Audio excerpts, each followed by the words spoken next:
గతంలో కూడా మనం మాట్లాడుకున్నాం. Central water commission, GRMB, Polavaram project authority, అదేవిధంగా ministry of environment and forest. ఈ 4 డిపార్ట్మెంట్లు కూడా గతంలో అసలు ఈ డిపిఆర్ను కన్సిడరే చేయకూడదు, ఇది తప్పు అని రాశారు. అయినా ఇప్పుడు ఎందుకు జరుగుతూ ఉంది? ఎందుకు కేంద్ర మంత్రి గారు మేము ఈ ప్రాజెక్ట్ను మేము అప్రైజల్ స్టార్ట్ చేసినాం, the PFR is currently under the examination అని ఎట్లా రాస్తాడు? నేను అడుగుతా ఉన్న బీజేపీ ప్రభుత్వాన్ని, మన రాష్ట్రం నుంచి ఉన్న కిషన్ రెడ్డి గారు, బండి సంజయ్ గారు, మీకు బాధ్యత లేదా?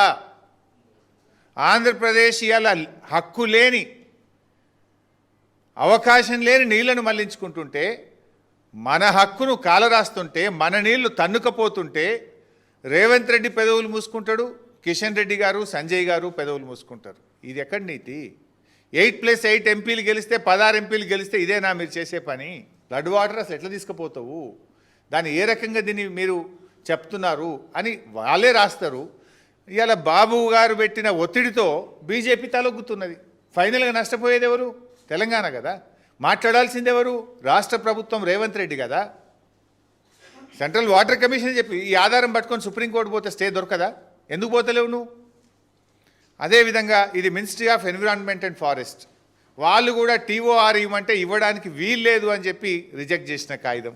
పోలవరం ప్రాజెక్ట్ అథారిటీ, అట్లా పోలవరం ప్రాజెక్ట్ అథారిటీ నుంచి నీళ్లు తీసుకుపోవడానికి వీల్లేదు, తీసుకపోతే మొత్తం పోలవరం ప్రాజెక్టు అనుమతులు కొత్తగా తీసుకోవాలని అని రాసిండ్రు. పోలవరం ప్రాజెక్టుకు ఒక డిపిఆర్ ఉంది, దానికి ఎన్విరాన్మెంట్ క్లియరెన్స్ ఉంది, దానికి కేంద్ర ప్రభుత్వ అనుమతులు ఉన్నాయి. ఇప్పుడు ఆ ప్రాజెక్టు కాలువ పెద్దగా చేస్తాము, ఆ ప్రాజెక్టు ద్వారా నీళ్లు మళ్లిస్తామంటే పోలవరం ప్రాజెక్టుకు అన్ని కొత్తగా అనుమతులు తీసుకోవాల్సి ఉంటుంది. అసలు ఆ ప్రాజెక్టే ప్రశ్నార్థకమవుతుంది. Polavaram is a national project, అది కడుతున్నదే కేంద్ర ప్రభుత్వం. మరి కేంద్ర ప్రభుత్వం అడ్డగోలుగా కాలువలు పెంచుతుంటే ఎందుకు మాట్లాడతలేదు? అంటే బీజేపీ ప్రభుత్వం రాష్ట్రానికో నీతి ఉంటుందా? తమకు అనుకూలంగా ఉండే రాష్ట్రం అయితే ఒక నీతి, తమకు వ్యతిరేకంగా ప్రభుత్వం ఉంటే ఇంకొక నీతి ఉంటుందా? రాష్ట్రం దేశంలో భాగం కాదా? దేశం మొత్తానికి ఒక నియమ నిబంధనలు వర్తించవా? ఇది మరి ఇలా బీజేపీ కూడా ఆన్సర్ చేయాల్సిన అవసరం ఉంది.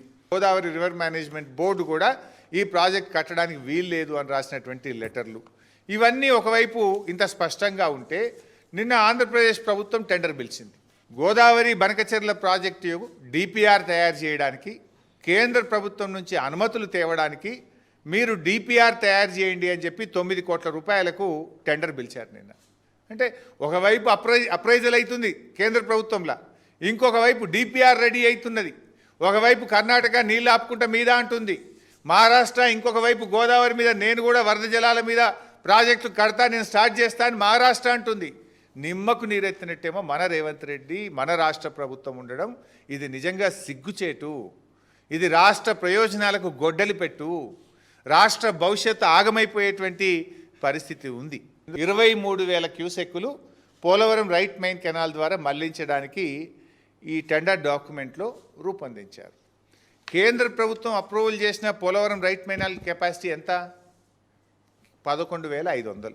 అంటే ఎగ్జాక్ట్లీ డబుల్. 11,500కు డబుల్ కెపాసిటీతో కెనాల్ దవుతారు పోలవరం రైట్ మెయిన్ కెనాల్. ఎట్లా దవుతారు? Polavaram is a national project. National project approve అయినప్పుడు 11,500 క్యూసెక్లకే అప్రూవల్ అయింది. మరి ఇలా 23,000 క్యూసెక్లతో కుడి కాలువ దవుతుంటే దీన్ని ఆపాల్సిన బాధ్యత బీజేపీ ప్రభుత్వానికి లేదా? మరి 23,000 క్యూసెక్కులతో దవ్వుతే నేషనల్ ప్రాజెక్ట్ కింద డబ్బులు ఎట్లా చెల్లిస్తున్నారు?